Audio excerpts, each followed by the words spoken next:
రీసెంట్గా మీరు మిర్రర్ చూసుకున్నప్పుడు మీ నాసోలేబుల్ ఫోల్డ్స్ అంటే ఈ ఫోల్డ్స్ అనేది డీప్గా కనపడుతున్నాయా, లేదంటే ఐబ్రోస్ కొంచెము సాగైనట్టు అనిపిస్తుందా?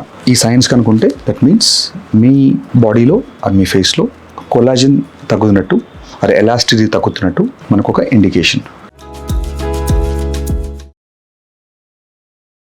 ఇది 2-3 రకాల రీజన్స్ వల్ల అవుతుంది. ఒకటి వాల్యూమ్ లాస్. మీరు వెయిట్ లాస్ కనుక జర్నీలో ఉంటే వెయిట్ లాస్ అయినప్పుడు న్యాచురల్గా బాడీలో ఫ్యాట్తో పాటు కొలాజను కొన్ని ఎసెన్షియల్ థింగ్స్ పోవడం వల్ల మనకు ఫేస్ అంతా కూడా హాలో అవుట్ అయిపోయి ఏజ్లెస్గా అనిపిస్తుంది, అంటే లైఫ్లెస్గా అనిపిస్తుంది. దాంతో ఏజింగ్ సైన్స్ ఎక్కువ కనపడతాయి. లేదు నార్మల్గా కూడా పోస్ట్ 40s జనరల్గా మన బాడీలో కొలాజన్ ప్రొడక్షన్ తగ్గిపోయి ఏజింగ్ సైన్స్ అనేది కనపడతాయి. ఇది వెరీ న్యాచురల్. సో కొంతమందిలో మనకు కరెక్ట్ కనుక న్యూట్రిషన్, లైఫ్ స్టైల్ బాగుండి హ్యాబిట్స్ కనుక కంట్రోల్ హ్యాబిట్స్ ఉంటే వాళ్ళలో ఈ ఏజింగ్ సైన్స్ని కొంతవరకు పోస్ట్పోన్ చేయగలుగుతాం.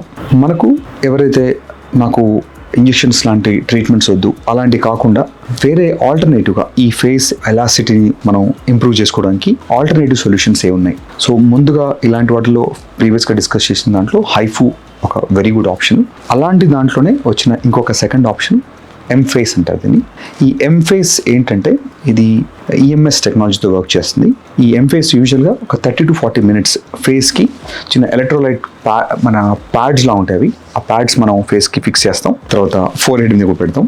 ఇది మజిల్స్ని స్టిమ్యులేట్ చేస్తుంది. అంటే మీ ఇక్కడైతే ఫేషియల్ మజిల్స్ ఎక్కడ ఉంటాయో buccinator, zygomatic, major, minor, multiple facial muscles ఉంటాయి. ఈ మజిల్స్ అన్ని కూడా ఏజింగ్తో లూజ్ అయిపోయి ఫేస్ సాగింగ్ అవుతుంది. మూమెంట్స్ ఈ మజిల్ టైట్ అయినప్పుడు ఆటోమేటిక్గా మీకు ఈ ఫోల్డ్ అనేది న్యాచురల్గా పైకి పుల్ అవుతుంది. సో ఈ మిషన్ ఏంటంటే నాన్ ఇన్వేజివ్, నీడిల్స్ ఉండవు, దాంతో ఎటువంటి ఇన్వేజన్ ఉండదు, మినిమల్ డిస్కంఫర్ట్ తప్ప ఇంకా వేరేది ఏముండదు. అది కూడా మీ ఫేస్ మజిల్స్ని బాగా ఎక్సర్సైజ్ చేయిస్తుంది, అన్ని మజిల్స్ని. సో దానివల్ల మనకు 30 minutesలోనే ఆల్మోస్ట్ ఒక 6 months ఫేషియల్ యోగా చేస్తే ఎంత రిజల్ట్ వస్తుందో అంత రిజల్ట్ ఉంటుంది ఇది.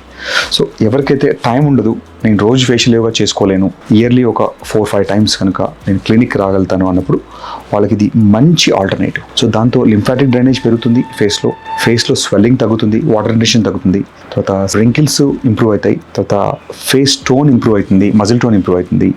ఈ ఫోల్డ్స్ అన్ని కూడా న్యాచురల్గా they'll all reduce. So fillers, Botox usage చాలా వరకు తగ్గియచ్చు. సో ఎర్లీ ఏజింగ్ సైన్ ఉన్న వాళ్ళలో ఈ ఎంఫేస్ అనేది మంచి ఆల్టర్నేటివ్. ఎవరికైనా ఇలాంటి ఫేషియల్ ఏజింగ్తో కనుక మీరు బాధపడుతుంటే, మీరు బోటాక్స్ ఫిల్లర్స్ మీరు వద్దనుకుంటే ఖచ్చితంగా మీరు ఎంఫేస్ అనేది ఒకసారి ట్రై చేసి చూడండి.